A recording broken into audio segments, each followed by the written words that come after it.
Halo, salam jumpa. Perkenalkan, saya Katarina Dewi dengan NIM 106190025. Dalam video ini saya akan menjelaskan tentang morfologi gigi 16, 17, dan 18, atau yang lebih kita kenal sebagai gigi molar atau gigi geraham pertama, molar kedua, dan molar ketiga rahang atas sebelah kanan. Baik, kita mulai dari gigi 16 atau gigi molar pertama rahang atas sebelah kanan. Kita lihat dari aspek bukal. Dari aspek bukal, gigi 16 tampak dua cups, yaitu cups mesiobukal dan cups distobukal.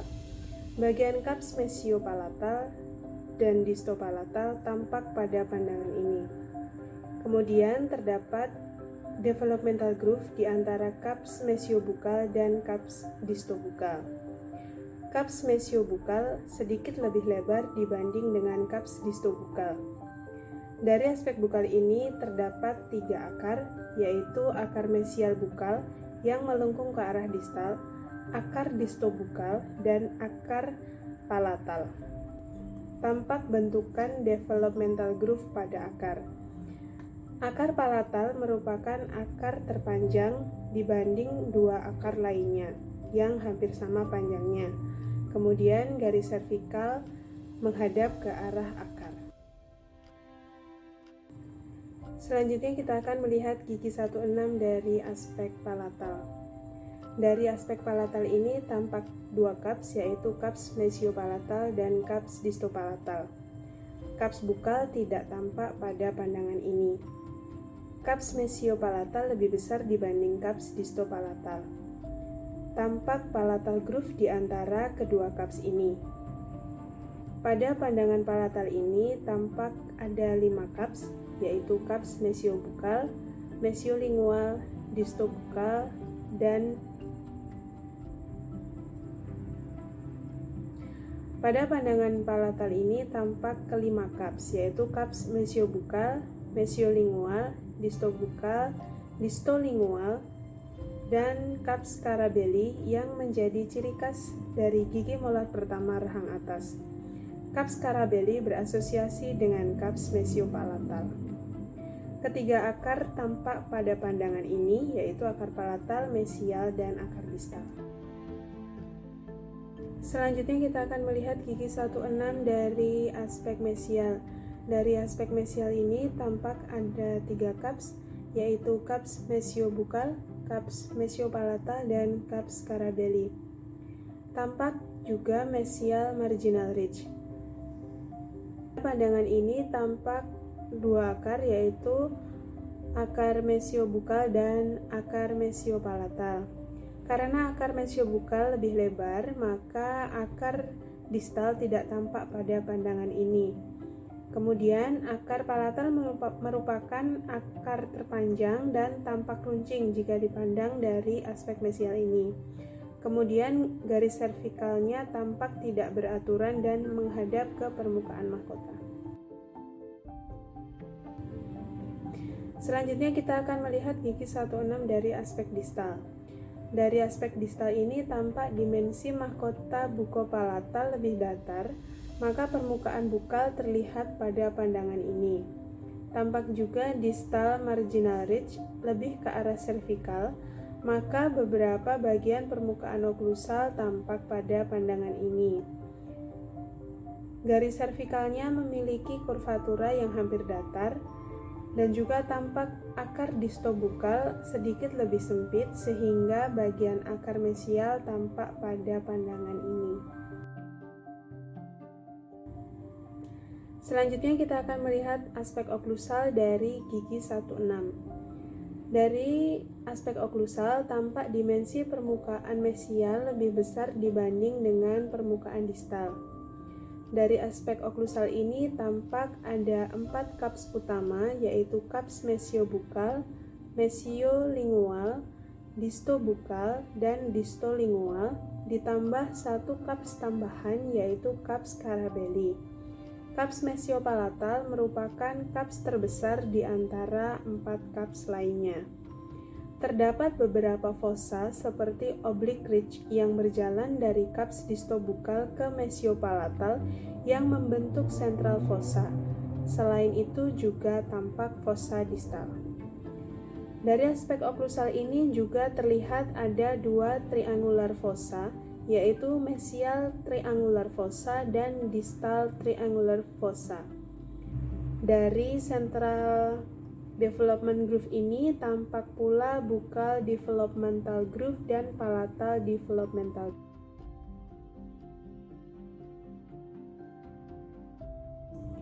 Selanjutnya kita akan melihat morfologi gigi 17. Kita mulai dari aspek buccal. Dari aspek buccal tampak dua cups, yaitu cups mesiobukal dan cups distobukal, dengan ukuran cups mesiobukal lebih besar dibanding dengan cups distobukal. Di antara kedua cups ini terdapat buccal developmental groove. Tampak permukaan distal pada aspek ini. Kemudian dari aspek buccal ini tampak ada tiga akar, yaitu akar mesiobukal, akar distobukal, dan akar palatal.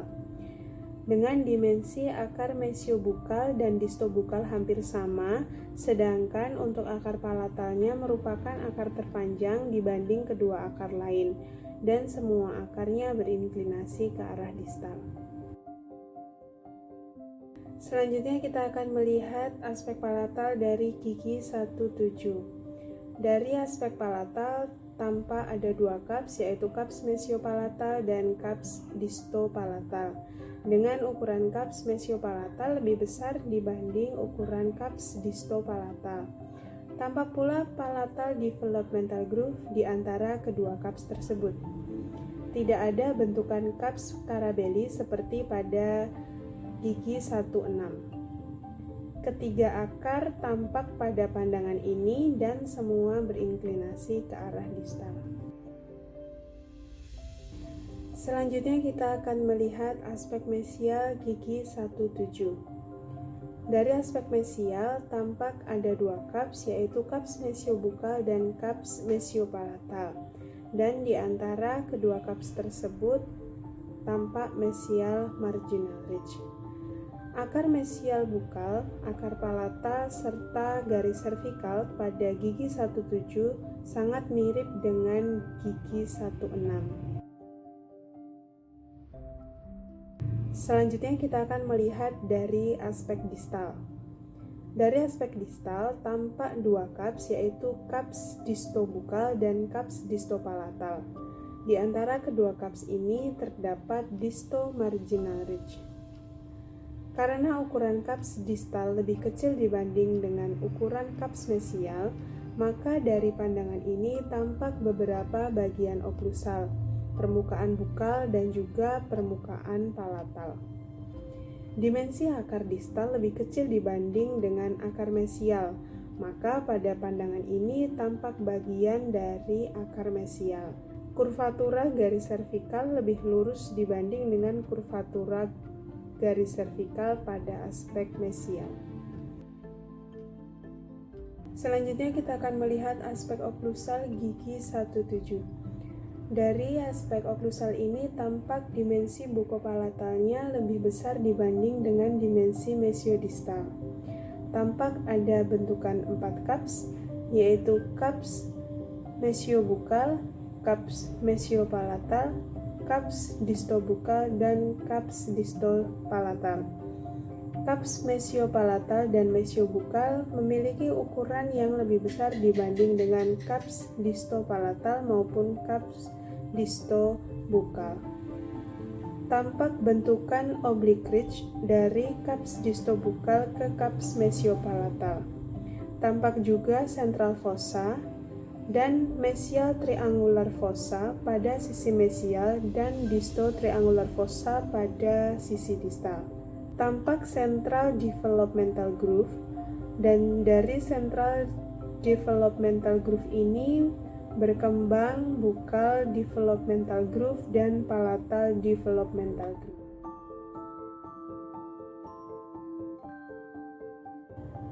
Selanjutnya kita akan melihat gigi 18 atau gigi molar ketiga rahang atas sebelah kanan. Kita mulai dari aspek bukal. Dari aspek bukal tampak dua cups, yaitu cups mesiobukal dan cups distobukal, dengan ukuran cups mesiobukal lebih besar dibanding dengan cups distobukal. Dan di antara kedua cups tersebut terdapat bukal developmental groove.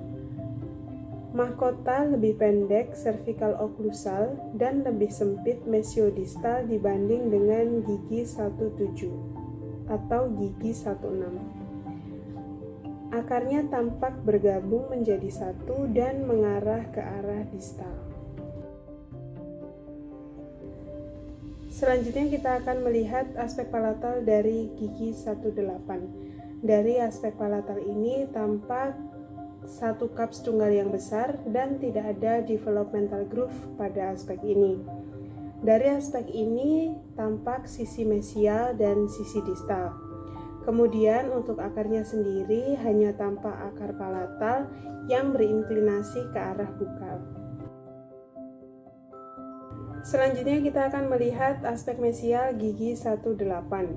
Dari aspek mesial tampak ada dua cups, yaitu cups mesiobukal dan cups palatal. Untuk garis cervicalnya sendiri melengkung ke arah oklusal. Pada aspek mesial ini tampak akar palatal yang berinklinasi ke arah bukal dan juga akar bukal. Selanjutnya untuk aspek distal. Aspek distal ini hampir sama dengan aspek mesial. Yang membedakan adalah pada aspek ini permukaan bukal dan palatal serta beberapa bagian oklusal tampak dari aspek ini. Selanjutnya kita akan melihat aspek oklusal dari gigi 18. Dari aspek oklusal ini tampak tiga cups, yaitu cups palatal, cups mesiobukal dan cups distobukal, di mana cups palatal merupakan cups yang paling besar. Kemudian outline mahkotanya tampak seperti jantung atau berbentuk semisirkular. Dari aspek oklusal ini tampak central fossa yang dalam dan juga memiliki banyak groove. Sekian pemaparan yang dapat saya sampaikan, kurang lebihnya saya mohon maaf. Semoga video ini mendatangkan manfaat bagi setiap pribadi yang menyaksikan. Terima kasih, sampai jumpa di video selanjutnya.